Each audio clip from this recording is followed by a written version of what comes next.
Thank you so much for being here tonight, our senior and parent information night. I'm Amy Kurjanowicz. For those of you who don't know me, I'm the Director of Counseling here at the high school. And this is an evening we love to put on for our parents and seniors because we find it so informative, and we find that the seniors need a little extra boost, the parents need a little calming down, and we're going to take you through what we think is the senior year vitals.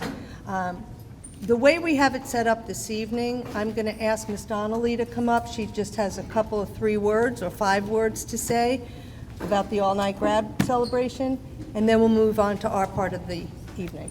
Hey, I'm Julie Donnelly, and I'm actually the secretary of the all-night grad committee. I was chair last year. All-night grad, these annoying posters I put up. All-night grad is the celebration for our seniors that happens the night after graduation. It is a 30-year tradition in the city of keeping our seniors safe in a drug-free and alcohol-free party at the high school. All the money that is raised by families, our community. We don't, no one pays for it but all of us. And so this is just to let you know that we're going to start being in touch with you. We would love volunteers, people to join our committee. We have about 20 people. It's a wonderful group of parents not just of seniors, but seniors down to freshmen. And that's just what you see. ANGC. ANGC is all-night grad celebration, so you'll be getting a lot of information about it. It's a really important event because it keeps our seniors safe and our entire community safe. And so we're just asking for your support, and it's a fabulous, fun evening. That's all I want to say. Thank you. Thank you. Sure, you clap. Is Mrs. Rasmussen here? I know she wanted to say a few words, so she might have to say them. Jane's coming down the hall. Well, while Jane is making her way down here, I'd like. I said you wanted to say a few words. Oh yeah, just a few. No, you're late. Yeah, I know. I'm sorry. Hi, for those of you who don't know me, I'm Jane Rasmussen. I'm on the PTSA. I'm the second vice president. And last year, I started a position called the College Placement Liaison, which is just a way for the PTSA to communicate with Mr. Palermo and the counseling department and try to support each other in the college placement process. I run the mock SAT. We're going to have 2 this year, one in November, one in February, and probably a boot camp in the spring. So, hello and enjoy. Thank you. Okay, so being a counselor and the counseling department is putting this on, we're pretty Gumby-ish. We go with the flow. So things are going to be a little bit out of order tonight. Mr. McAdam, one of our counselors, is also one of our senior class sponsors, and he would like to say a few words. Thank you. Hey, everybody. I just want to let you know, so next Tuesday, the 27th, we'll have a representative from Jostens coming into the school to meet with the seniors to talk about cap and gown, and students will be given an order form for that, and he will then be back in school during lunch on the 29th, and it would be super helpful to us if you just get that back on the 29th and then we're done having to worry about it, because if the longer it goes, the more annoying it gets for you and us, and the price goes up after a certain period of time. So we figured the quickest way to do it is just a 2-day turnaround. You get the information on a Tuesday, you get it back to us on a Thursday through the Jostens rep. Also, if you're interested in ordering grad announcements, you can do that through Jostens as well. That really has nothing to do with us, but you can meet, or the student can meet with the Jostens rep on that Thursday the 29th and talk to him about that. But that needs to be done well in advance of graduation, so don't think like a week before graduation you're going to send out grad announcements through Jostens. Do that ahead of time this fall through him if you want to use Jostens. Obviously there's other companies to use. One other thing, because especially for parents that are new to Falls Church, you get unlimited tickets to graduation. So since it's at Constitution Hall, even though our school is ever growing, we still have plenty of room at Constitution Hall. So you have unlimited seats. Information will go out about that in the spring, but I just want you to know ahead of time, you don't have to worry about inviting every relative you've ever known to Constitution Hall. Okay, thanks.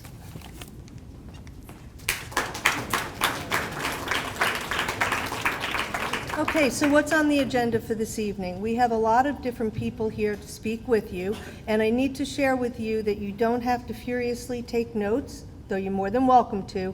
The presentation that you'll see tonight is going to be put on our website, and plus the TV station is doing a video recording that we'll also post on our website. So if you want to take notes, feel free. We're not going to read every slide to you tonight. We're just going to give you a summary of each one. Okay, tonight is geared towards college and what we have to do this year.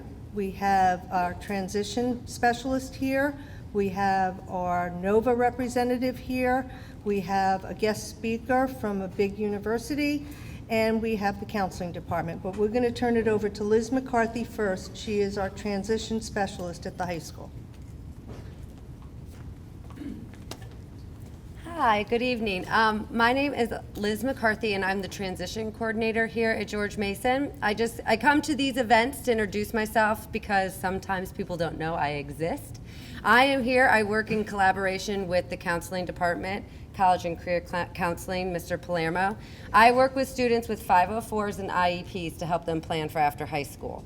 So some of my students I'm planning for careers, taking them straight into the workforce. Other students I'm helping them kind of weed through 2 to 4 year university options. Other students I'm looking at trade schools, maybe connections with state agencies for other opportunities after high school. Gap year programs, things like that. Like I said, I'm here to work with and collaborate with the guidance department. I can sit in on meetings. I can work with students one-on-one.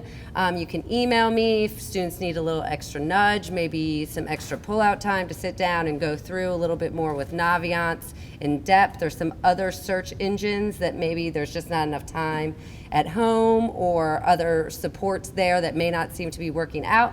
I am here.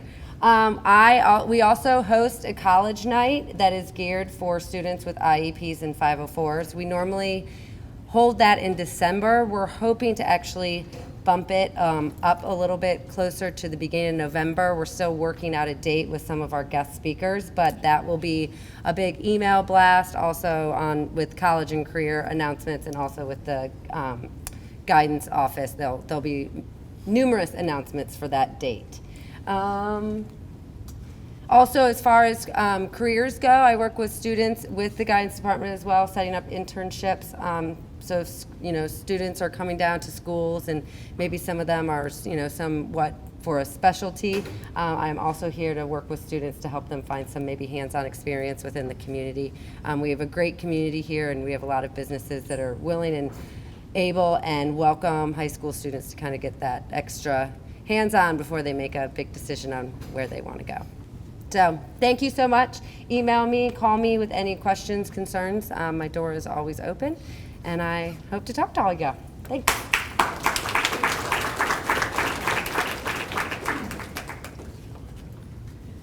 Okay, deadlines. Unfortunately, the seniors hear this too often from their counselor. We have deadlines, and the seniors must adhere to these deadlines. When they're applying to colleges, the colleges don't care if you didn't feel well the night before. If your application was due on a certain date, it's due on that date. So some of the deadlines that we put up here that are very important are registering for the SAT and the ACT. There's late registration where there's an additional fee, but you can't always get in during the late registration. And you can't always get into the venue that you would like to take the test at if they're already booked. So we recommend that you register for the SAT real early on. One of our students had to drive, I think it was almost 3 hours one year to take the SAT because all the venues were filled up close by. The senior worksheet and parent brag sheet, we're going to talk about that more later, but we really would have liked those yesterday. So the sooner you get them to the counselor, the better off your children will be, and seniors, the better off you'll be for us to write your letters of recommendation. Remember, those only go to your counselor. They do not go to your teachers. Financial aid and scholarships and the NCAA eligibility, all of those have specific deadlines. So we're early into this first semester, and there's a lot to do. Make sure that you're using Naviance. And is there anyone in here that does not know how to use Naviance? Seniors. If you don't know how to use Naviance, please be sure to see your counselor or Mr. Palermo in the College Career Center. If you haven't already done so, please make sure you make an appointment with Mr. Palermo. Mr. Palermo, can I introduce you, please? Mr. Palermo is our new College Career Coordinator. And some of you may recognize him from years ago at TJ, but we're delighted to have him with us here. He's here to help all of the seniors and the parents navigate this year, along with the counseling staff. So please make sure you make an appointment to meet with him. He'll help you choose schools to apply to, look at different schools, how to request transcripts, and we'll go into that later as well. Make sure you complete your senior worksheet found on Naviance and the parent brag sheet. Please turn them in. I know for my counselees, I like to meet with my seniors as well, even after they do the senior worksheet, because sometimes I have questions and I want them to clarify things. Yes? Can I ask, is the brag sheet something that gets downloaded and printed and that it's just given to the counselor? So it's not loaded online? Correct. That should be hand delivered. The worksheet they can do in Naviance itself. So just the worksheets in Naviance, but that brag sheet is something To be turned in. Right. You can happily email it to us. That's Right. like usually the easiest thing. We don't need it on that form. There are only 2 questions. You're welcome to email it in any format. That's easiest usually for us. Okay, thank you. The only thing is it just doesn't get uploaded like the worksheet does. Okay? You should be developing a list of your colleges that you're interested in. Start working on your essays. How many of you as seniors have started working on your college essays? Awesome. Awesome. And we're going to go through some resources later on for you to use. Also, continue participating in community activities if you're doing that, if you're using anything for CAS or National Honor Society or just something on your own. Make sure you continue. Colleges want to see that you're continuing with things, not that you just do something for 3 weeks or a month or 6 months. They like to see that you continue with something. Make sure you register for the SAT and the subject tests and the ACT. Please meet with your counselor early on. Sign up for college visits through Naviance. And then we have a listing of the college fairs coming up with the dates and the location. Please refer to this. And college fairs are a great way to learn a lot about a lot of different schools at one time in one venue. Again, see Mr. Palermo for the events. He's got a big job. Okay, the balanced portfolio. We suggest that a student apply to 3 types of schools unless they're absolutely certain where they want to go and that they're going to get in. A reach school is a school that you're really not sure that you can get into, but that you might be interested in going to. A target school is a school that's within your range, you think, but you're not sure that you'll get accepted. And a safety school is where you're pretty confident you're going to be accepted to that school. I'm going to turn this over to Ms. Reyes. And Hey guys. this is yours. So, just something about the balance. Can you hear me? Okay. Just something about the balanced portfolio. This is not your application process. This is theirs. And I'll never forget 20 years ago when I was applying to colleges, and my aunt and uncle, my great aunt and uncle, I heard where I got in, and they're like, "That's a party school, Alana." And I was like, "I'm sorry, it is not. It is a top 50 school." And because they had looked at schools 50 years ago with their children, that was their only reference point. And it was a great way to make me feel terrible about this application and great place where I was going to attend university. And it is the one where you can break your kids' hearts when you think it's a safety school and just because your perception of where when you applied. Do your research and know, because this is a very different process than when you're going through it, especially if you haven't had older kids. And so watch what you say, because it's hard. It is hard to get into schools, and we want to find the best fit for your child. So first thing, application. You have to fill it out if you want to get in somewhere. And most schools, not most, there are many schools around the country that adhere to the Common App. The Common App, for those of you that are unaware very quickly, is a common application where all the basic credentials are put in for, it's like the same kind of basic demographics. And then schools have supplemental information that they put in. There are several schools in Virginia that don't adhere to the Common App, and so you have to make sure that, you know, where you're applying, if it's in the Common App, you can use that. Schools don't prefer their application over the Common App. There is a misconception that if they offer one or another that you should always use the schools. any school will say you can really use the Common App if they accept it. There's a reason they subscribe to it. But schools do want to, they have to follow all the parts, and so making sure you adhere to the credentials that they're looking for each school. For schools that are not part of the Common App, you can always find their application on their website. So knowing the requirements, knowing the deadlines, looking up the deadlines, because deadlines do change. I had a student last year who thought they got in everything early, but it turns out the school, I believe it was, I want to say Rice, had gone to rolling admission. It might not have been Rice, but they had gone to rolling admission, and they'd accepted everyone for their engineering program by October 1. He got his stuff in by December 1, and he was feeling great about it, but was shocked when he found out that they'd have filled up their program months before. So knowing the current deadlines and what the schools are looking for is an imperative. Standardized testing, if you're taking the next SAT, if your student's taking the next SAT, and fingers crossed they break that score barrier that they've been looking to break, typically the scores come in by the end of that month. So I think we heard that the October 6th test, they'll get their scores by October 27th or around there. And so therefore, if they're applying for those early action or early decision deadlines that are November 1, they should have them in time. Typically, we recommend that December be the last administration that a student sits for. And recommendations. Many schools, almost every school, wants to see a recommendation, but knowing what the school is looking for. So that's great that your student asked 3 teachers, but most schools won't take 3 teacher recommendations. Typically, schools want to have 1 counselor and 1 teacher recommendation. Sometimes they will allow additional, but knowing what they're looking for. And so we asked our juniors, current seniors, when we met them last year, don't ask 5 teachers and then cherry pick, have them write it and then say, oh, I don't really need it. Make sure when you're asking for those recommendations that you're asking for the ones that can be the best for you and knowing what the schools are looking for. JMU, 1 letter, no more. They won't read them. You send them in, they literally will say, we will not read it. So it's really important to know what the schools are looking for. Essays, we have so many amazing resources within our building. Please use them. The ESR, our writing lab with Ms. Tews, she is an incredible resource, and the tutors in there to help students edit their essays, and their English teachers. Whether they've developed a great relationship already in the first 2 weeks of school or utilizing their English teachers from 9th through 11th grade, please use them. They want to help. That's what they're there for, and they enjoy the process of getting to see their students and kind of helping them through their essay writing. Proofread. Proofread, proofread. I cannot stress that enough.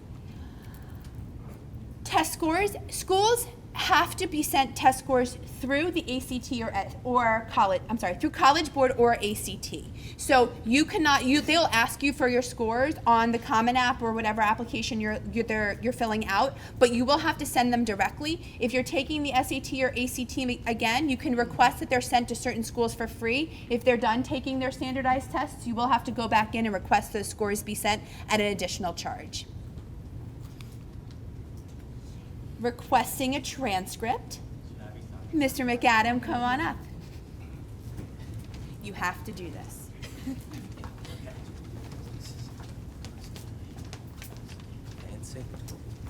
Okay. Hey again, everybody. Any school that your student is applying to is going to, I should preface it. Most schools that a student is applying to will ask for an official transcript that's sent from our school to the university or college. A student has to request that through Naviance. There is a video on Naviance that a student can watch, and just in case there's any questions about that. In some cases, there are schools where a student self-reports his or her grades to the school, and so they would not require an official recommendation until that student has decided to attend that school. Those are rare still, and so in most cases, we will need a request to be made through Naviance. Okay. Again, we've talked about the. Oh, yes. Do the schools confirm that they received that, or how do we? Do the schools, the colleges confirm? Yes, they do. So usually there's like a checklist when a student logs into her account. When they've applied, there's like a checklist that they can look at and say, okay, we've got this and this from you, but we haven't received this. I'm glad you asked that, because sometimes students panic a little bit because the process of matching up a student's application with her transcripts and recommendations can take more time than you might want it to take, but it does. You just have to trust the process. if it says on Naviance and it's been sent, because you'll be able to see that it's been sent from us, you have to trust that it's going to get there. And if it gets to a point where you're like, what? It was sent a month ago. This is nuts that they haven't said it's received. Then we can call them and just say, you have it, right? And then they'll say, yep, we do. And why'd you make us panic? But it happens all the time. Yes? How much advance time do you want, given that you're going to have hundreds of seniors making a request? Yeah. If a deadline is, let's say, November 1st or December 1st, how much advance time should you see? So in most cases, when we're sending a transcript, we're also sending a letter of recommendation. And so we would want at least 3 weeks ahead of time. So November 1 is a big early deadline. And so I've been telling students, please come to me around by the first week of October or so. Yeah. Talked about the senior worksheet, parent brag sheet. Seniors, please get on that. It's under the About Me tab on Naviance. 7 questions. Ms. Krajanowicz said she suggests, but I think the rest of us would say you have to meet with us once you've submitted your senior worksheet online, you have a parent brag sheet that either a parent has emailed to us or given us a hard copy of. Once that has happened, please come in and make an appointment with your counselor, and we'll go over the senior worksheet, the parent brag sheet. We'll kind of we'll also talk about the schools you're applying to and make sure those deadlines are right. Make sure you've indicated the correct type of decision that application that you're submitting. All those things are extremely important to us because we want to make sure that we're getting everything in on time for you. So it's important, again, to make sure that our deadlines that we are seeing on Naviance are the accurate ones. Sometimes you know information we don't know because you're researching these schools, you've talked to people in the admissions office, and you may know things that just by looking at it on the computer we wouldn't be able to see. So that's why it's super important to communicate with us about these things. All right. Teacher recommendations. So hopefully, because last year we spoke with all the juniors at the time about teacher recommendations and said it would be helpful if you got those recommendations ahead of time. If you talked to teachers in the spring of your junior year and said, hey, Ms. Chinchak, will you write me a letter of recommendation for next year when I apply to college? Hopefully that's been done. If it hasn't, that's okay. But the next step would be then to go into Naviance. Once you know a school that you're applying to or a list of colleges that you know you're applying to, go in and indicate from a drop-down menu the teacher that has said he or she will write you a letter of recommendation, and then indicate which school you need that teacher to write a recommendation letter for. So you have to, for each school that you need that teacher to write for, you need to indicate that in Naviance. And if Yes, I can just say, please. it's right under when so you have to add schools. So in Naviance, your student will see, it says colleges I'm applying to. Once you've added schools in there, then you can add the teacher. And so it's right under, it says like schools I'm thinking about, colleges I'm thinking about, colleges I'm applying to, letters of recommendation. If you just click on the letters of recommendation link, you'll be able to add teachers and add the specific schools. Thank you. All right. Oh, yes. Again, communication is very important. Please don't take this for granted. It takes teachers a long time to write letters of recommendation. It's in addition to the other work they're already doing. Please, students, be thankful and grateful for them for doing this. Write them a little note. Maybe give them a little, I don't know, plate of brownies or something nice just to say thanks. We appreciate this. Oh, I didn't mean that to be a play on words, but I guess it was. Brownie points? Okay. Anyway, FERPA.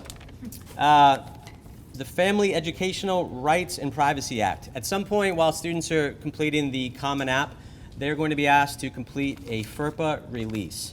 So, okay, basically what FERPA allows a student to do is if they do not waive their right to this, once a student has been accepted to a college and has then enrolled at that college, they could request from an admissions office to see the information that was submitted on their behalf, like letters of recommendation, any forms that were filled out. So they could choose to do that if they did not waive their FERPA rights.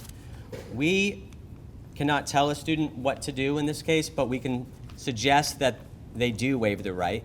The reason that we would suggest this is that if a college sees that a student has not waived their right, it might put up a bit of a red flag, and Barry can maybe talk about that when he's speaking in a minute, but it might put up a bit of a red flag to an admissions person in wondering, does a student have something to hide if they are wanting to at some point see what was written on their behalf?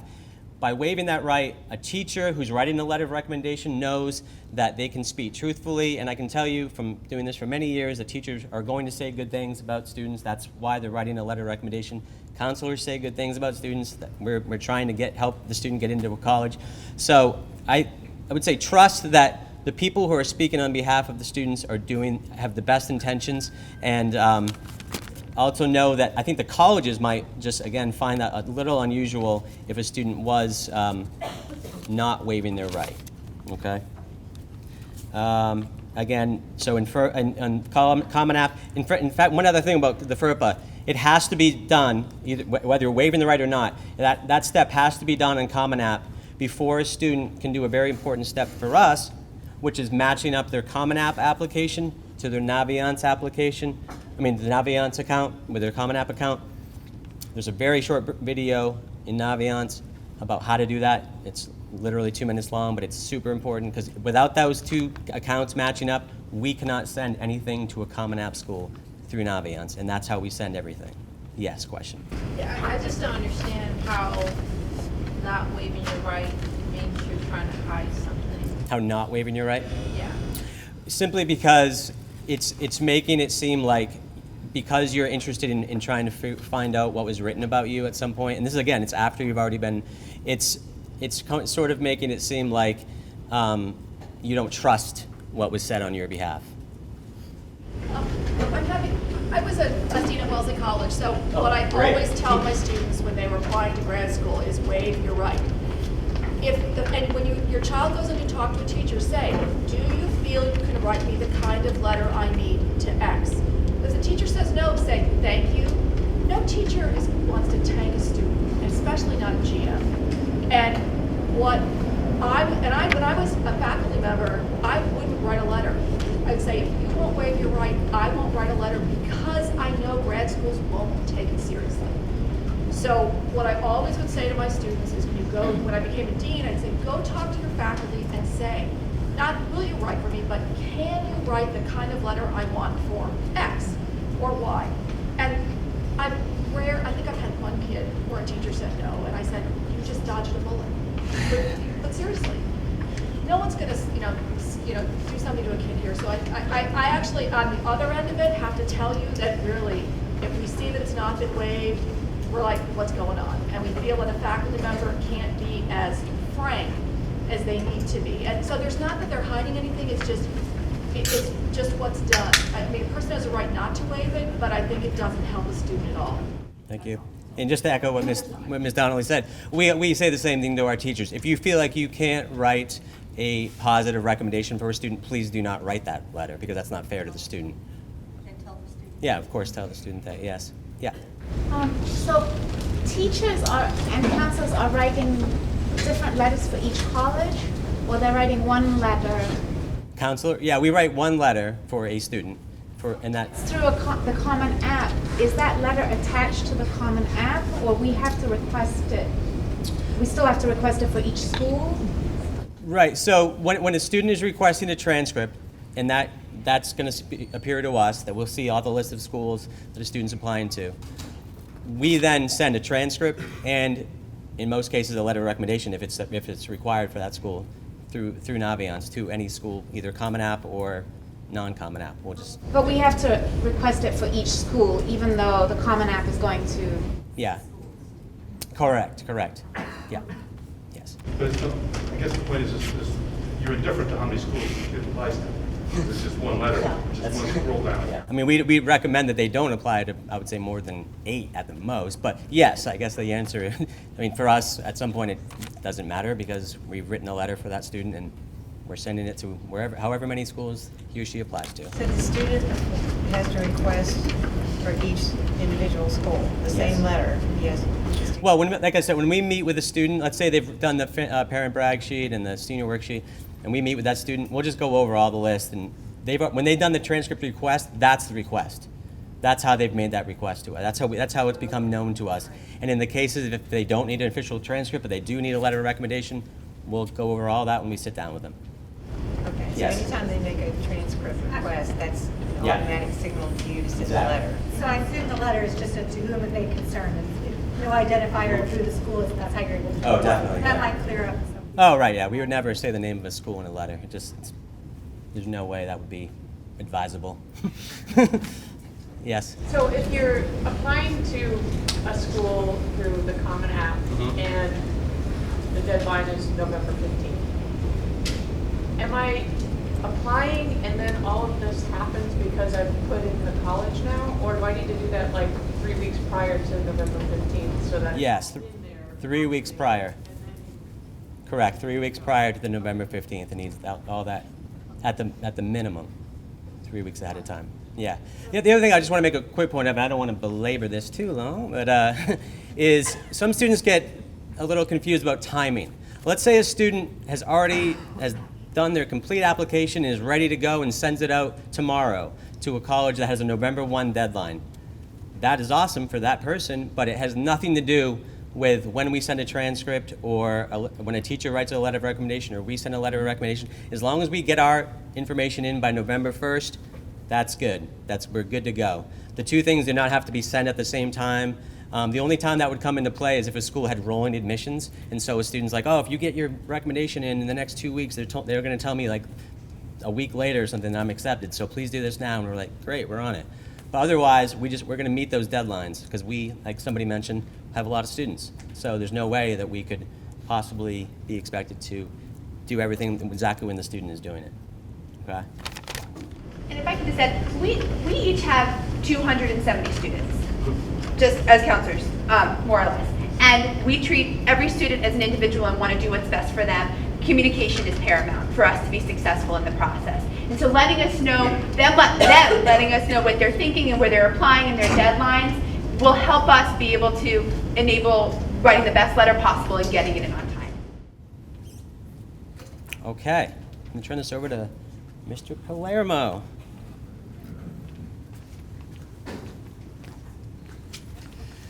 Good evening, everyone. I'm Bob Palermo, the College and Career Coordinator, and work closely with the counseling team. Had a chance to meet with a few seniors, few families, and have had a few college visits, and look forward to more of those over the coming weeks as we go forward. There are more than 60 visits that are still planned for George Mason with schools coming in. Why college visits? It's a chance for students to show their interest in the school, chance to ask questions, chance to put your best foot forward. The representatives are often the people who are reading the applications, so their chance to get to know the seniors is through the visits as well as all the applications that are submitted.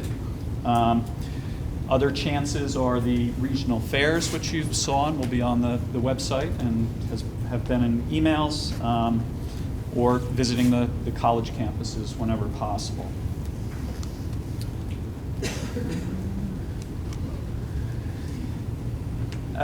At George Mason, for the visits in the Family Connection Naviance, under the College tab on the right side of the page, there's a place for view all upcoming college visits, and that's a place where students can sign up for schools that they are interested in.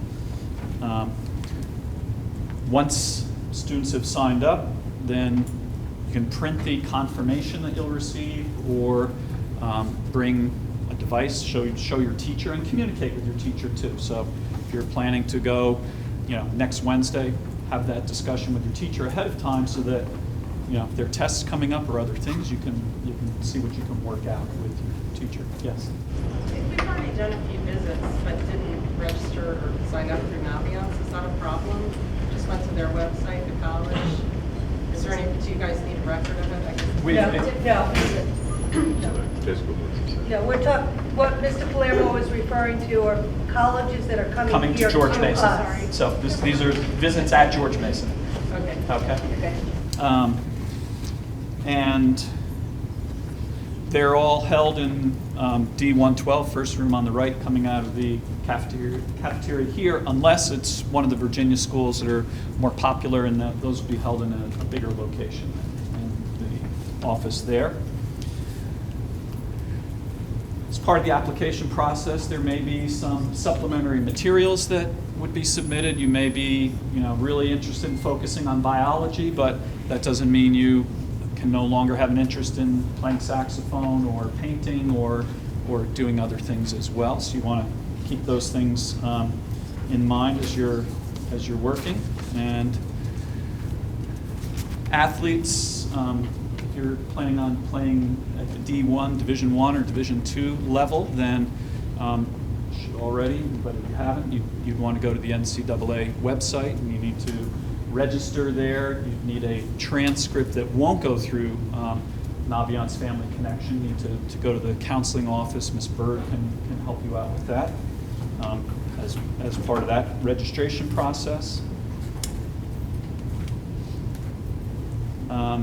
Fees, as you apply, you'll see that for most schools there are application fees, and here's a question.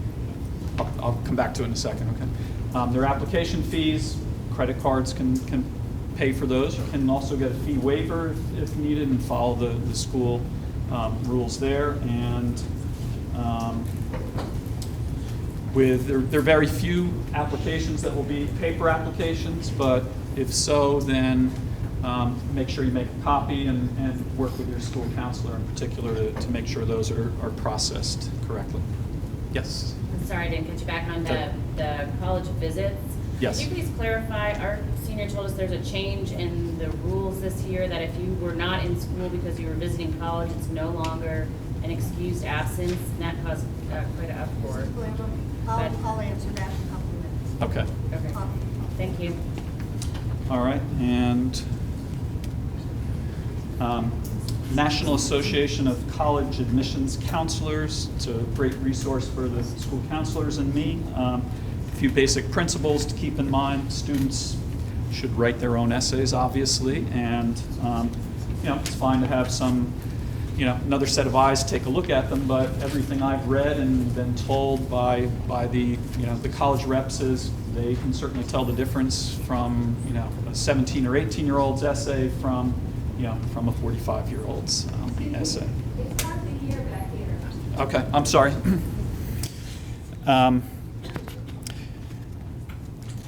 High schools need to report to schools any significant changes in academic status, and for seniors that means once you're admitted or as spring comes on, make sure you continue working hard in your classes through the last day. And come spring, paying a deposit at only one school is what's expected. And isn't there also a fee for releasing SAT scores to the schools? And yes. When and how does that, and were That's these Goes through College Board. that runs through College Board or the ACT. It doesn't come through the school process. So, but that happens as part of the application process, or? That's outside it doesn't come through the school for that to happen. You have to go to collegeboard.com and request the transcripts. .org. Oh, sorry, .org, I apologize. And I actually have this slide up here about that. And what's the timing involved with that? With your application, there's, if you're done taking the test, go ahead and send them to the schools that you're going to be requesting them for. If you need to expedite them, there's an additional fee, but if not. Thank you. All right, and early decision and early action, make sure you read the fine print, know and follow the rules there. Generally, you may submit only one early decision application, and if accepted, it's binding that you're going to enroll there, and generally students can apply as many early action applications as they wish, more than one school, and commitment there's the standard May 1st deadline. And financial aid, the FAFSA free application for federal student aid, recommended that everybody complete that. The application opens October 1st, used to be January 1st, it's been pushed back a bit. You'll need to gather tax information and financial information for that process.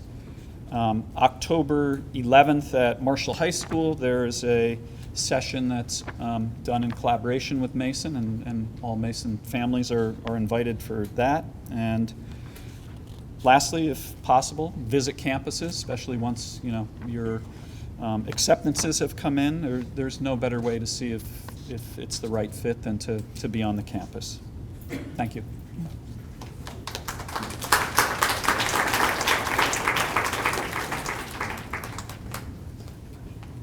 Okay, I will address that question about absenteeism based on visiting colleges. What happened was, there's always been a school board policy about attendance.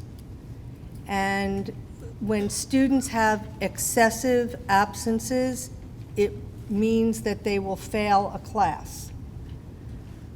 So we had been told originally, and then it was clarified, that if a student goes to visit a college, not where the colleges are coming here, that they would be unexcused absences.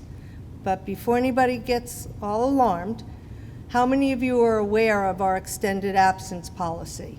Where if you're going on a trip or something, you fill out a form and you write a note as to what you're doing, and generally that's an excused absence. We're asking our seniors, if they're going to go visit a college campus and it's going to be, let's say, 3 days away, that you do the extended absence form. It's excused. It allows us to know where your student is, why they're where they are. What we don't want is in the spring, when the kids have gotten accepted to colleges, that they're still doing the college visits. That's what we're trying to avoid. We understand the importance of doing it in the fall. We really do. So I hope that that clarifies. They will be excused absences. Okay? In the spring, almost all colleges have visiting days while you're making your decision in April. So those are not acceptable to Mason? No, I'm not saying that. What I'm saying is after they've made their decision and they know where they're going to school, to take another day to go visit another college, that would be frowned upon. But again, we're all human and we all understand stepping on a campus is one of the best ways to know if it's a good fit for you. And so we all promote that. We just don't want it to be an excuse not to be in school. And if it was taken incorrectly, I apologize. Maybe we said it incorrectly. I apologize. But you just got it from me. Okay? Yes? Like an extended absence form? They would pick it up in the main office. The student would pick it up in the main office. Okay, more key information, and I'm going to try and make my part real quick because we have 2 other speakers that we want to address you and give you a bunch of information. This is something you'll be able to read about on the website, and we're hoping to get you out by 8:30. So let me keep going, and then we'll take questions at the end if that's okay. The counselor's materials, these are the things that get sent to the college through Common App, or when we send a packet for a student to a college, we include their transcript, the letter of recommendation, something called a secondary school report that we have to complete, and a school profile. It only will be sent, as Mr. McAdams said, after the transcript request through Naviance was made and the student is met with his or her counselor. Then we put that entire packet together. I'll just finish and then I'll take your question. We request and we require that the student give us at least 3 weeks for the processing of all these materials. That means writing the letter, meeting with your student, and getting everything together. Some deadlines are coming up soon. If somebody's applying early action or early decision, they could be October or November. This is the important one in addition. If you're applying to colleges with a December 15th through mid-January deadline, we require to have all the materials to us no later than December 1st. I know many students think we live here, and we do spend a lot of time here, but we will take winter break, and that deters from us writing a letter at that time and getting the packet out. So we require the student to give it to us in advance. Yes, who had the question? Yes. It's a question about the student meeting his or her counselor. Does that mean Mr. Palermo or the guidance counselor that they normally work with, or both? It means meeting with their counselor, and we hope that they will have already met with Mr. Palermo, but if they have not, they should do so. But it is their counselor, okay? Because we're the ones writing the letters.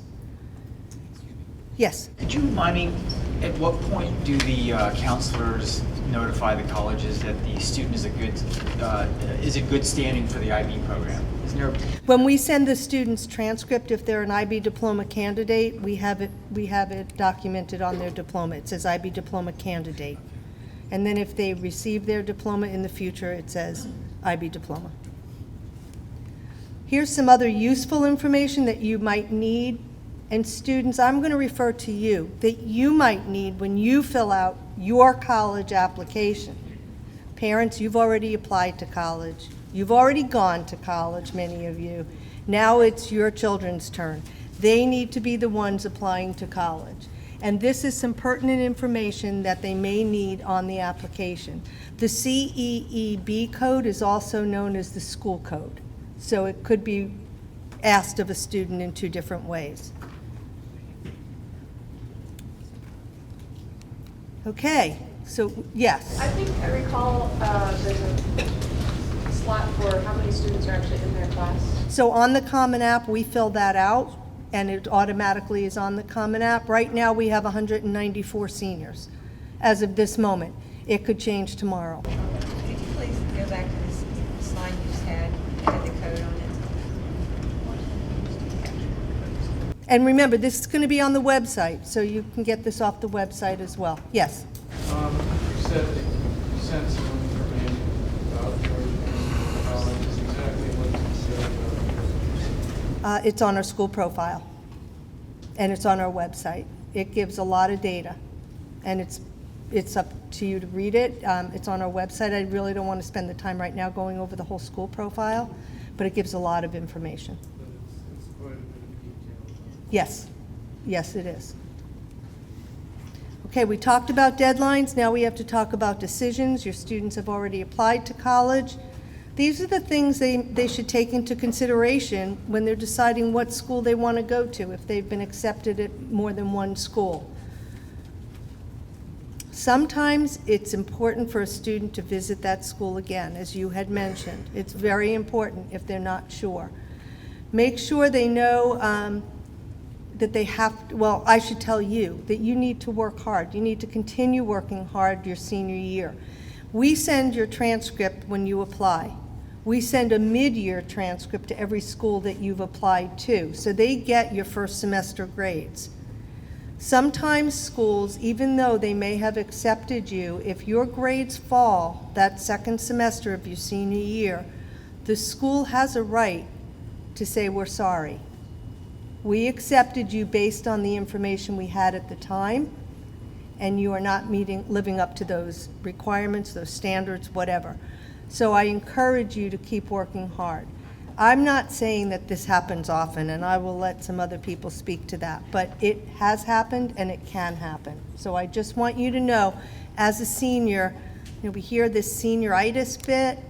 Again, we understand, but remember, it still counts. The last thing on this slide is to communicate your final decision with your counselor. For many of you, we've worked with you since 8th grade. We know you so well. We're so excited for you. We want to know what your final decision was about next year. Please communicate that with your counselor. It makes us feel great to share in that as well with you. And then my last slide for tonight, my final thoughts are there's so many colleges out there.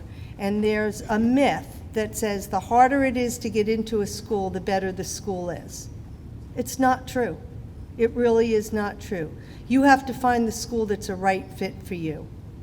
College is a match to be made, not a prize to be won. What's college is right for one student may not be right for another student, and vice versa. You have to find what's right for you. Okay, that's the end of this formal part of the presentation. Now fun. Okay, so I'd like to introduce to you Monica Gomez. She is our Pathways to the Baccalaureate counselor. She actually works with Nova, and she visits us one day a week on Thursdays. This is her 6th year and the 6th year of the program being with us. So Monica, would you like to explain a little bit?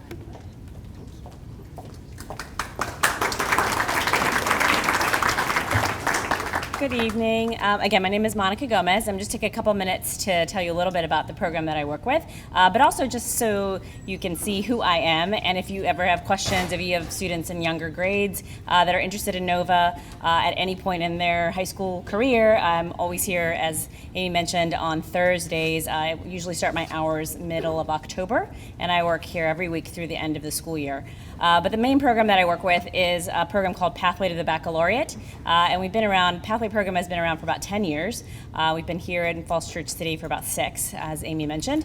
And the program is basically kind of a support program to help students with the process. So students who are considering NOVA as their first stop on that educational journey can apply to this program. There is an application process, and they basically get to work with me throughout the process to help them get ready to take that step once they finish high school in the spring.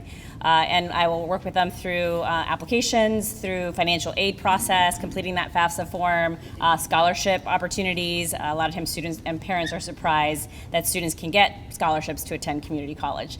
So things like that we make sure students know about, apply for, and make sure that they have that extra assistance to kind of get through that process. And they also are provided with an opportunity to take placement tests, which are required for community college here at school. And then towards the end of the school year, they will work with me to get advising and register for their first semester of classes. So they kind of get all of that in their senior year of high school, where we find a lot of times students that end up choosing community college tend to wait to begin the process until a long time after they've graduated from high school, many months later. So we want to make sure that students are really thinking about that in their senior year, and much like their peers that are completing the 4-year process, they're doing the same thing for the 2-year process and working through that in a timely fashion with some extra support. So I work very closely with the school counselors as well as Mr. Palermo in the Career Center to make sure that we can support the students who are looking at NOVA as their first option, or again as a viable second option if they are applying to 4-year schools but think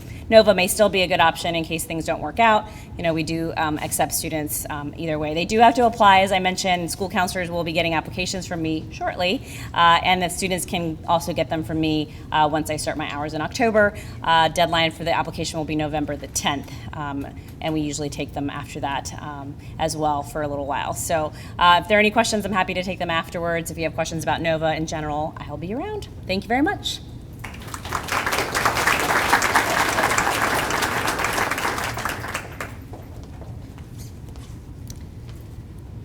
Okay. I'd like to introduce Mr. Bradbury, who is a proud graduate of Elon University in North Carolina, where he has worked for the past 41 years. He is the Associate Dean of Admissions and Financial Aid. He has served as a chair of the Southern Region of the College Board. He loves his job, and I can attest his students love him. One of our counselors attended Elon years ago, and she always has a big smile and wonderful things to say about him when you mention his name. We are so pleased that Mr. Bradbury has agreed to join us for the 2nd year in a row for this very important and informative evening. Please join me in welcoming Mr. Barry Bradbury.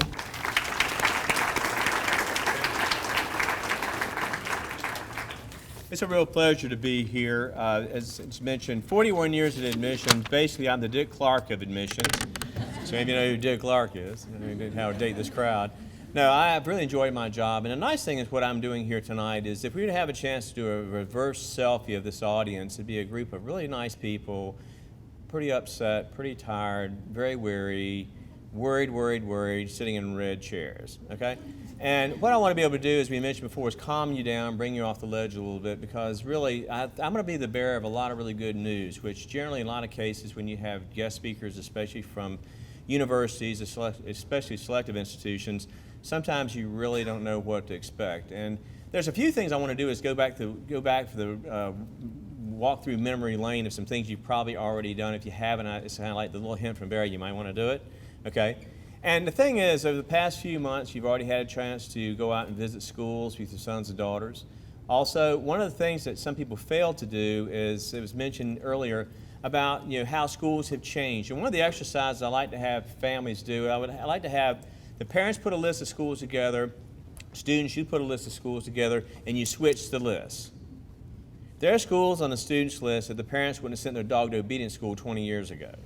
Seriously, I mean, I can't believe that. And you're absolutely shell-shocked. Later on, you find out their sons or daughters are not accepted there, they're waitlisted there, and you were just absolutely appalled that would have been a number of great safety schools for you. So things have changed. The good news is everyone has really gotten better. They really have. Now, the other thing I think is so funny, too, is that in so many cases, families are spending a lot of time worrying about what their sons or daughters are going to have as a major. Well, that is very important, and also with outcomes, because no one wants to have someone living in their basement after they graduate from college, so we want to move them on to the next level of life. But it is something where we really spend a lot of time, and we like to make sure you're aware of how much time we spend, but how much time you probably shouldn't spend to worry about this. Basically, pre-law, pre-med, pre-engineering are the hottest majors that anyone can basically conceive, because they're the easiest thing to talk about at a family reunion. The pre-law students, they hate public speaking. The pre-med students hate biology, and the pre-engineering students hate math. But again, when you go to the family reunion, it's the greatest thing to talk about, and you can get your relatives off your back, and you can actually have a peaceful meal. Well, we are now in the midst of an experience. Right now, the back row to our professional organization, they're in Southwest Virginia right now. And one of the things in Southwest Virginia, they do not have career centers like we have here at George Mason High School. They have basically a thing they call career units, and they invite special speakers to come in to speak with students about possibly majoring in particular academic areas. Business, communications, education, engineering, nursing. The year that was most memorable for me was the year they talked about radiology. Any radiologists in here? Okay. Radiology. Radiology is a pretty specialized program. There are only a handful of schools in the country that have radiology. And what happens when we have someone put the suggested subliminal message for a student, they all want to ask about the major. Well, for about 2 days, we were traveling through the Southwest Virginia, and I had these students come up to my table. I did not have radiology. I was getting very close to having a very serious inferiority complex because no one wanted to talk with me. Well, I had a young man who came up to my table and said, do you have radiology? I said, no, we do not. He said, do you have football? Yes, we do. I'll fill out your card. He started filling out his college day card, and he basically got the best of me. I said, why are you planning to major in radiology? He said, people say I have a great voice. I'd be a great sports commentator on the radio.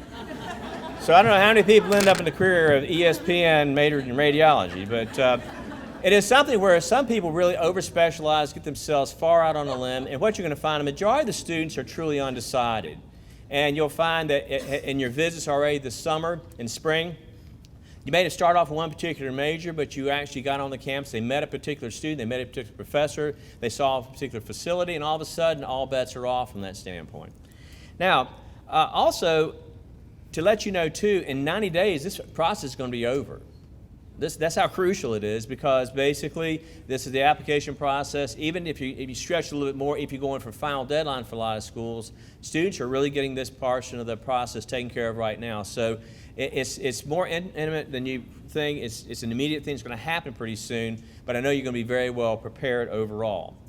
The other thing I think is really interesting is that from the standpoint of what's going on with the new SAT. Now, parents, I want to make you feel so good going home. You're going to be this obnoxious person going to work tomorrow, because what happened years ago, after you ended up taking the SAT, they recentered it, and every one of you add 100 points to your score. Everybody's Einstein. Feeling pretty good about yourself, aren't you? Well, also then later on, the SAT had critical reading, math, and writing. And the thing about the writing portion of the SAT years ago, I would have a person, I'd visit George Mason High School, and they'd say, a B is really an A. Well, we can't really do that. But they would say, this English program is so difficult, da-da-da-da. Well, what happened when they had the writing portion of the SAT, sure enough, there were higher writing scores at George Mason High School. So it was really one of those areas where it actually proved. Now the new SATs go from 2,400 back to 1,600. What we found with the concordance table right now, the scores are looking a little higher than what they were last year in comparison to what we had last year. Also, ACT is pretty much the same, but SAT is a little different. Writing, in many cases, may or may not be optional, but it's one of those areas where I'm going to tell you what we need to have here as a Governor's School of Excellence here. Well, instead of having a big banner in front of your school, you say George Mason High School Curriculum Rules. Curriculum is going to be the single most important thing in this process. So this is ringing now. It's going to be the single most important thing that we're going to be reviewing with applications in the future, simply because it takes us 2 years to figure out the new SAT. It really does. So I want to put your minds at ease on this a little bit. This is something where, I think we really like that to be the main mantra for most universities anyway, but this is really going to be one of the better years out there, both for 2017, 2018, and we're going to see how the statistics go. Also, some people feel, if I was at the underperforming high school rather than this high school, my son or daughter would have a better chance of making it in the process. It doesn't work that way. We do research. Who applies, who enrolls, who graduates from X college or university? And that is something I think really will make an awful lot of difference, because it will make a difference in this process. And again, there are 3 philosophies that are basically out there, or styles that schools have. You can remember back when you visited schools in the spring and maybe this summer, the 3 different types of people you met from the universities. The first person you met probably was a person who walked into the auditorium to give the presentation. They had a nose so far up in the air they had to pipe in sunshine and oxygen, and they act as if they're doing you a favor to have you in the audience. The second one was someone who just basically did a PowerPoint, click, click, click, click, click, thank you, leave. You could have phoned that one in. Or the better schools in the United States right now that you probably want to have your sons or daughters affiliating with are those who try to find reasons to accept students. And you'd really be surprised how many places are truly trying to find reasons to accept students. And this is something where even some of the major universities that you think do not care in some way, shape, or form, they're doing a really good job of making sure. And then each year, schools, their needs change. It might be a geographic diversity, it might be something specific major. It might now, I think nationally right now, if you're going to major in education, you get a lot of love from a lot of people. We need more school teachers in this world right now. So that's another little hook that might be out there for you. The academic common market is something else too. There's several schools that rather than have an empty seat, you might be able to get in-state tuition by going and being involved in the academic common market. And there's a list on the website concerning that. Applying to schools, getting back to the number, I advise you only apply to 5 schools. If you do research correct, you'll get in 3 out of 5, 4 out of 5, or 5 out of 5 colleges. I was at a school last week in the neighboring county. A young man is applying to 30 schools. He's dumping $1,200, $1,500 in application fees alone, and rumor has you only go to 1, So I just don't quite get that logic on that. But it's something, too, that with the 5, and a matter of fact, when I had a chance, I was here last week, spoke to students here, and it's kind of interesting to see, we asked them about the questions about the process, and they'll say, how many have you worked on so far? Well, we've gone into 3, 4, 5. After 5 or so, they start. As a matter of fact, I could do a doctoral dissertation when we used to have paper application number 5. It was one that was really kind of half-baked, halfway put together, because you do your best job in the very first one, and then all the other ones kind of fall out there. But it is something that you have to put a lot of effort in the application itself. 3 ways to apply. We talked about just a minute. Early decision, early action, final done. I can guarantee the news media is going to go wild the first week of October, talking about the virtues of going early decision only. That's the only way you're going to get in a real good school. That is absolutely incorrect. It is basically, it's for the number 1 school the student is planning to attend. It's where they wear the t-shirt, the sweatpants, sing the fight song, they know the secret handshake, and they can walk back and not trip on the bricks. So it's really one of those situations where it's a family conversation for parents, students, as well as a school counselor.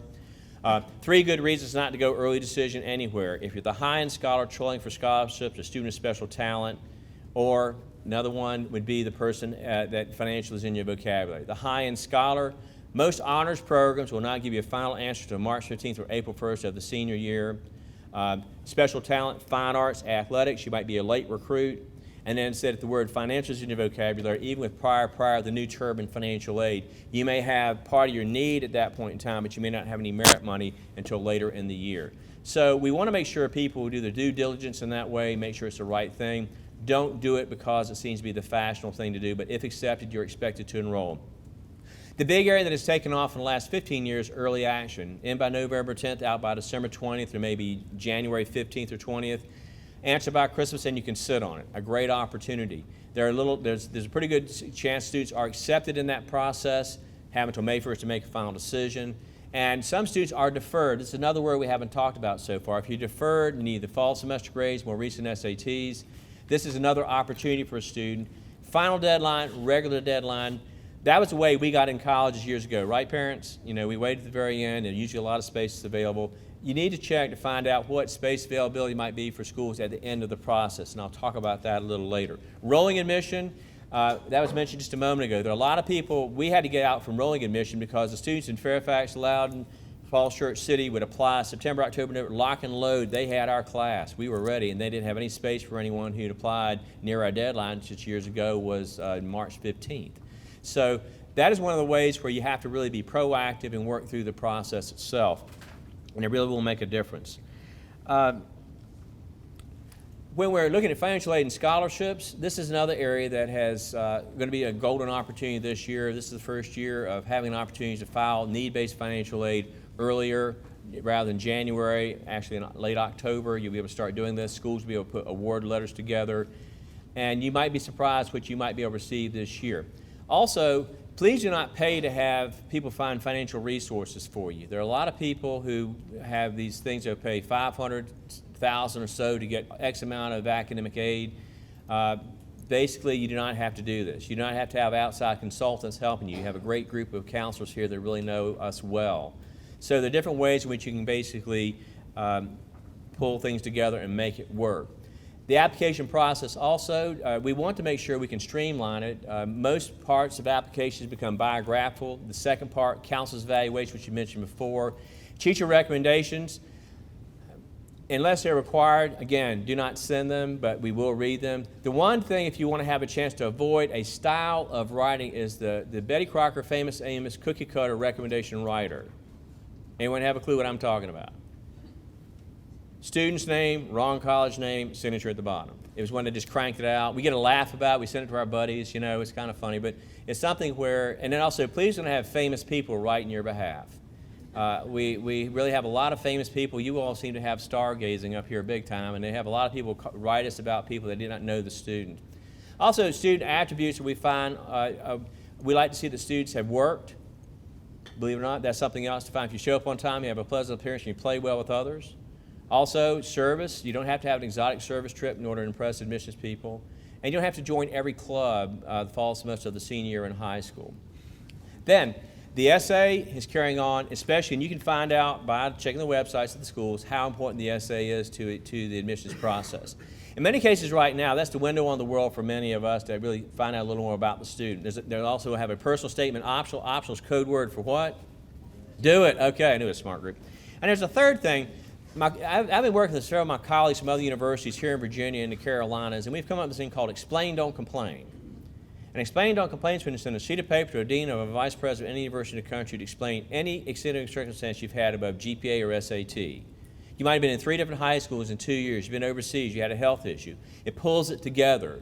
The reason the piece of paper rules, parents are writing emails, sign students' names to them and send them to admissions offices. That is an honor violation if you're doing it. Now, last year, at the end of this presentation, they cut the cameras off when we were actually asking questions, and they asked the question, who has actually started their essay? And 2 parents raised their hands like this. Okay. So I got a real kick. I would love to have that on video. But it is something where, you know, it exists back to that philosophy. You'd be pleasantly surprised at some of the places that are high selected that are really trying to find reasons to accept students. And then the last thing that kind of pulls it all together, outcomes. Outcomes are important. They really are important. And where I think you can find out a lot of information about this is this college scorecard. It used to be called the White House scorecard. People thought it was too political, and they thought it was something that was political. It didn't have the correct information. The college scorecard can give you some very valuable information about a lot of different colleges and universities. The one that is really telltale right now that is really making a big difference is first-year retention. And retention is the survivability on university campuses. Many schools are really having some very strong retention figures. Some schools are not. When I was talking about applying to 5 schools, students would get in 3 out of 5, 4 out of 5, 5 out of 5 colleges. Let's say you're accepted at all 5 schools. 3 of the 5 will be 90% or better. 2 of the 5 will barely hug 60%, and your jaw's going to hit the ground when you see who they are. Fun places, great athletic programs, gave you a bunch of scholarship money, but they're losing 50% of the first-year class. What you are able to find is that it's one of the few things we can actually control. What we found with retention, though, there are 2 things that really are out of control where people have mono and concussions. You know, it just seems like they're a rambunctious bunch of people and they kiss a lot. but it's something where, you know, in close proximity, so that's where a lot of students may have to leave after one semester on a university campus. But people are making better choices than they did years ago. Matter of fact, if your sons and daughters had a chance to talk with all the students who went off for the fall of 2016, a few of them might come back, have a little poochy lip saying, oh, well, I'm not sure if I really like it that much. Then you see them at Christmas and they just, oh, that was just nothing. It was just one of those phases I was going through. And then majority of the students will go back for the spring semester, and the spring semester is 10 times better than the fall semester could ever imagine. And in this process, you have to breathe a little bit.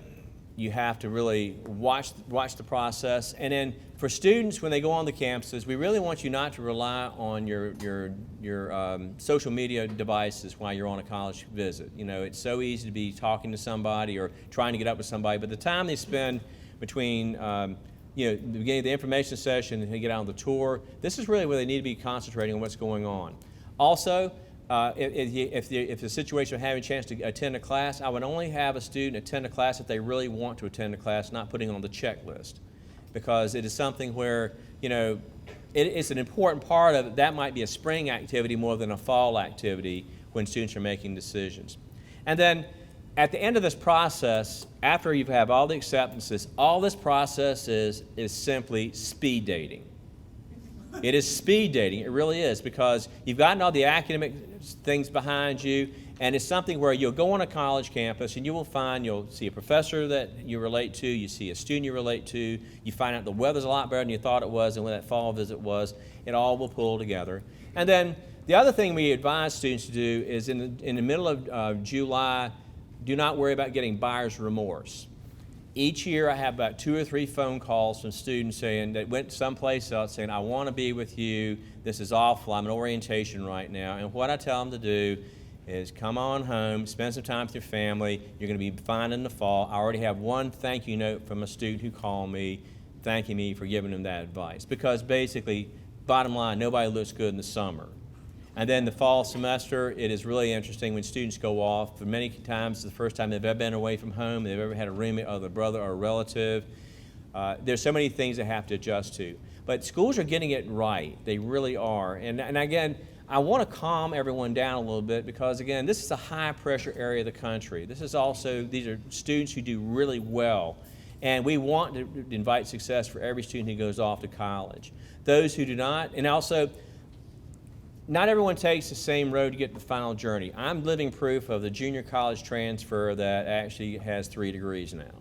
And I was an immature young man from Virginia Beach. I really had a great life.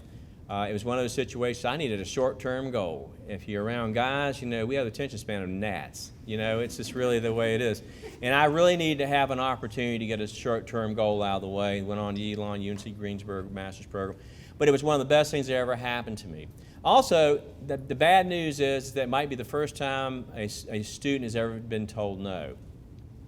And the best phone call, which turns out to be it's a tough phone call, which seems to be a good phone call, is the phone call I received from a student on December 20th or maybe March 15th, and they have been declined.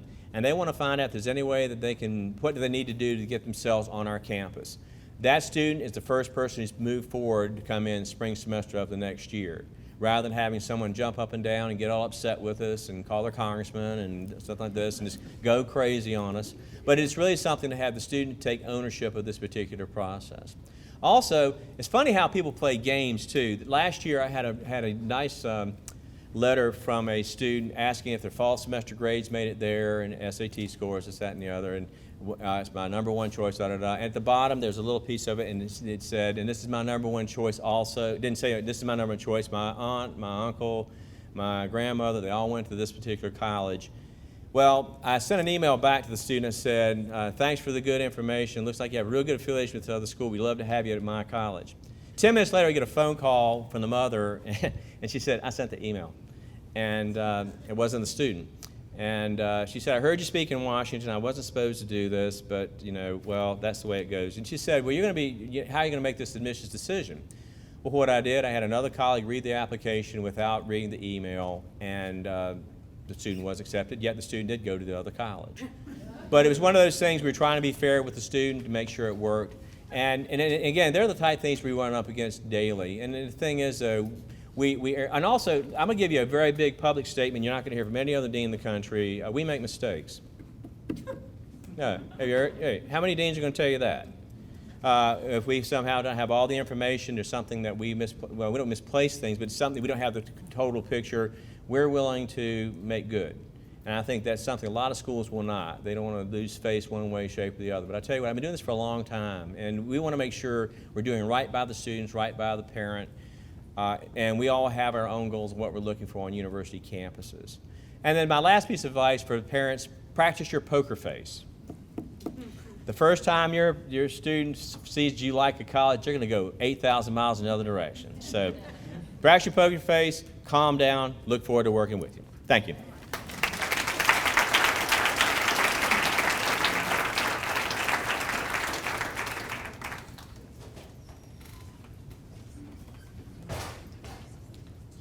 Thank you, Mr. Bradbury. That was wonderful. Do we have any final questions?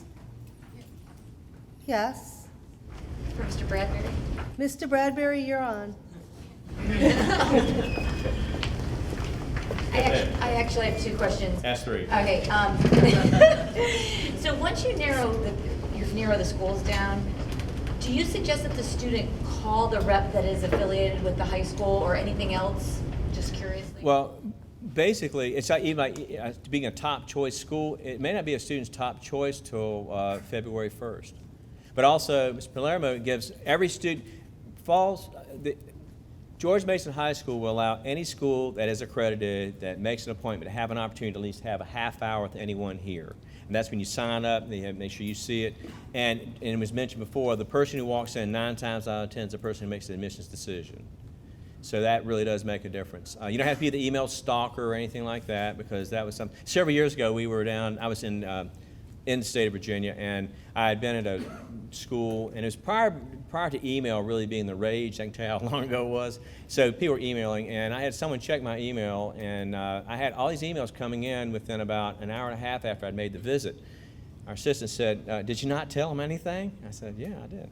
Someone had told them, email a question to an admissions person once a day to ask them things that you probably would know otherwise, like the color of the football team's uniforms and how many books in the library have been colored in, all those things like that. It was just really one of those things where we had to calm people down. And then the demonstrated interest part, we are a demonstrated interest school. There are many are demonstrated interests. They track if you visit the campus, if you talk with them when you're at that visit here, and if it is the student's #1 choice. And that's where I don't want anybody to get all hung up on early decision only, because so many people, they feel that's not going to be their best shot. And there's a lot of counseling. We counsel a lot of people out of early decision simply because it's not the right thing for them.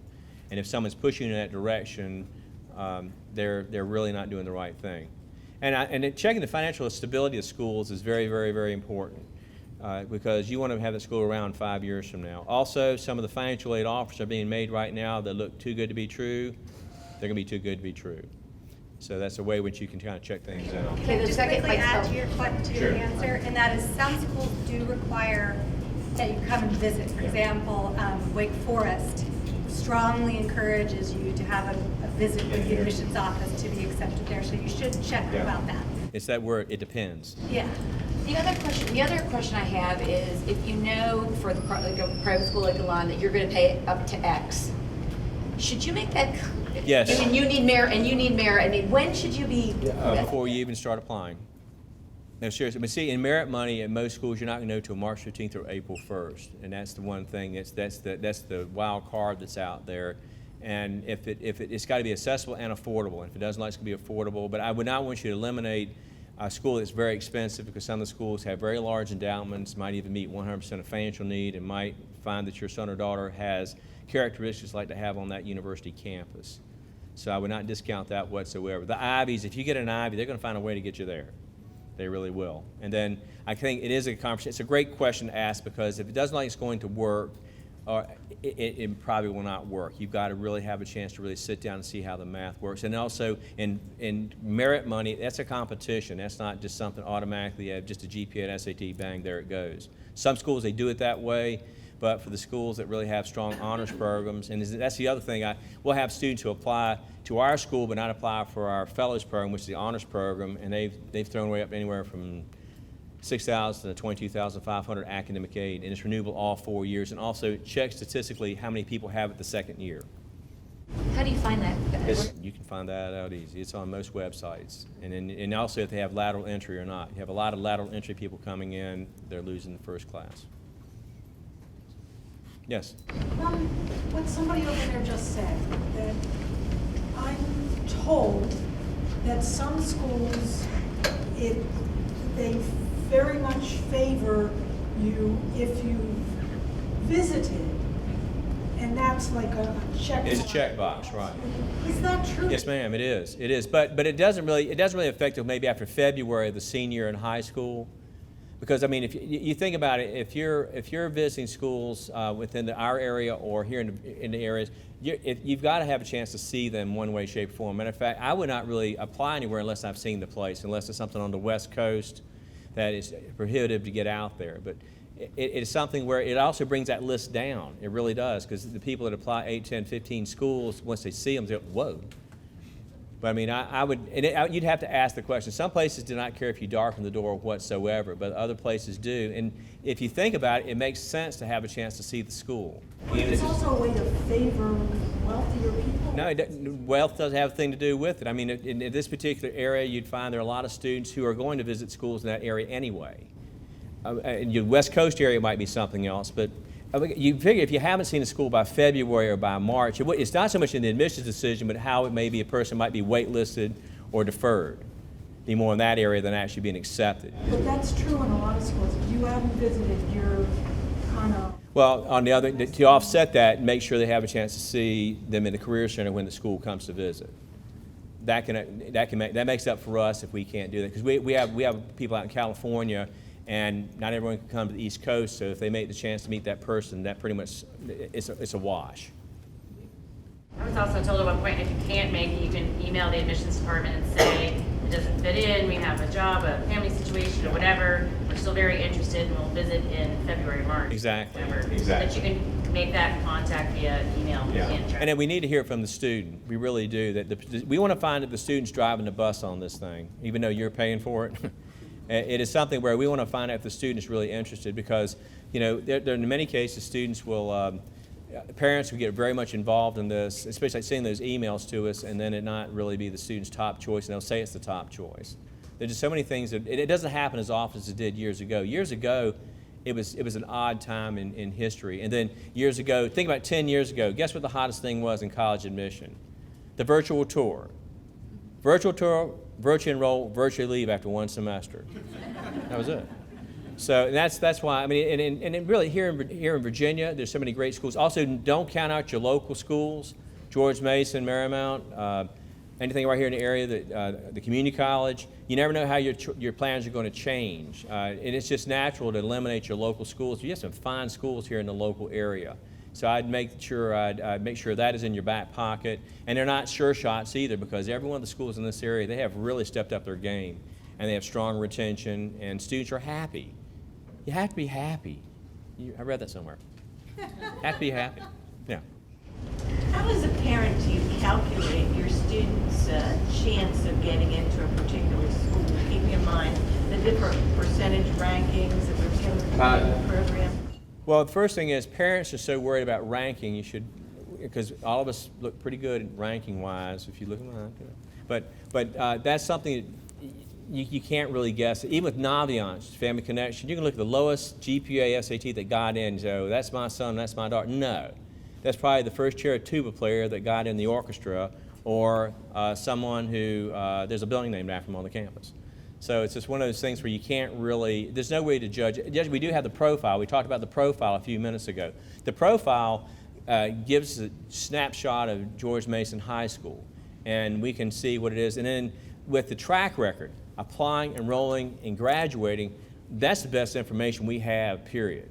You know, and it could be the blue ribbon, green ribbon, purple ribbon high school. It doesn't matter. If people aren't doing well once they get on university campuses, that's where schools make conscious decisions to maybe veer to another school or veer to make other decisions. Or if they accept a lot of people from X high school and they don't enroll, yeah, just because they got accepted, I mean, they want to see that people enroll. And then recalculation of the grade point average, for the simple reason is not all 3.0s are created equal. Do y'all agree?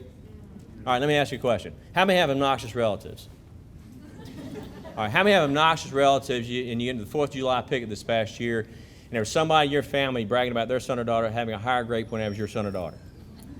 All right, and you were very kind, you didn't get upset, but what happens, the reality really rules. Yes, this person has a higher grade point average, but they had metal shop, wood shop, foods for the family. They can bake a cake, fix a car, build a birdhouse. They've not had advanced placement, international baccalaureate, or honors. So what we tell you, what your counselors tell you, curriculum rules. Put it on that banner out here. That's what's going to happen. And this is really something where it all comes out, it all will work. And again, this retention and how many people graduate, and in the 4-year, 5-year, 6-year graduation rates, they vary because if a school has a large non-traditional population, local, they're going to have a lower graduation rate than a school that's maybe more centrally located, that's completely residential, and everyone's 17 to 21 years of age. That's another thing. And then acceptance, what is it? The acceptance rate, what's the percentage of acceptance rate? If a school is growing, they're going to accept more people than a school that's stagnant. A lot of schools that's another thing when you're looking at some statistics of, so when your acceptance rate was 46% and now it's 56%, well, you might have gone from 1,250 first-year students to 1,500. That's good for you. And this year, a lot of people were waitlisted, and some people really got kind of sideways on waitlists this past year. And waitlist is a great thing. Spring Admit's another concept that's out there. Spring Admit's a great opportunity, especially because we don't want to way over-accept and have people living 3 to a room, people in a broom closet, and people having crummy schedules. That's why you have Spring Admit. That's why you also have waitlist. And for people to come off waitlist, it's basically academic performance, and in that point in time of the year, it is when a student says it's definitely their number one choice. And then again, people have been very honest about that. That's the most refreshing thing I've seen over the last few years. Every once in a while, we have a little sidetrack thing out there, but it's pretty good. Yes, sir. Question about, and this is something that didn't happen in my generation, but and you mentioned about trends about virtual campuses and that kind of stuff. Pardon me for my voice, I'm losing my voice, but how important is your teenagers' social media data mining, looking at their social media accounts, their Facebook, their Twitter, Snapchat? What's the tendency in colleges? We don't have time. I've heard a lot of colleges. We don't have time to look at it, but if it's brought to our attention something's a little unsavory, we're going to look at it. Okay? I mean, I don't have time to surf the web and look what people have done, but because I heard some colleges make that part of their admission process. They actually go type in Facebook or Twitter or whatever. We don't. No. And that's the question you need to ask all schools, because really, I mean, we have 10,000 applications for 1,500 spaces, and if I had to go after every one of them, I probably learned some amusing things, but because they're very creative kids now. But it is something where we really don't have the time to go through that. But also discipline records too. That's something where inevitably someone's going to have an alcohol violation spring semester of the senior year. They think that's going to tank them in the process. If reported to the university, they're usually not a problem. If it's not reported, we find out by a third party, that is a problem, but that is an honor violation. So many people get worried about those types of situations. No one's really ever been declined because of that type of a violation, yet if it's not disclosed, that is a problem. It really is. Anything else? Thank you. Thank you all.